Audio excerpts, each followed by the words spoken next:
রাধে রাধে।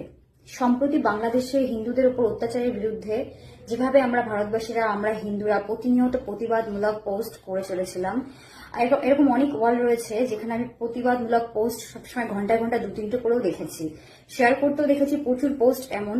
কিন্তু আজ আমাদের নিজেদেরই দেশে, নিজেদের রাজ্যে এমন একটা ঘটনা ঘটে গেছে, কিন্তু এরকম অনেক প্রোফাইল আছে যারা একদমই নিষ্ক্রিয়।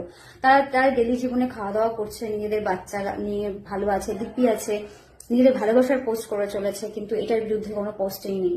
বাংলাদেশের বিরুদ্ধে যেভাবে আমরা সোচ্চার হয়েছিলাম, কারণ সেখানে কোনো পার্টিগত রং ছিল না, কিন্তু আজকে নিজেদের দেশে, নিজেদের রাজ্যে এখানে পার্টির রং এতটাই লেগে রয়েছে, যেখানে মানুষ সম্পূর্ণ বিবেকহীন হয়ে গেছে, সম্পূর্ণ মনুষ্যত্ব জ্ঞান হারিয়ে ফেলেছে।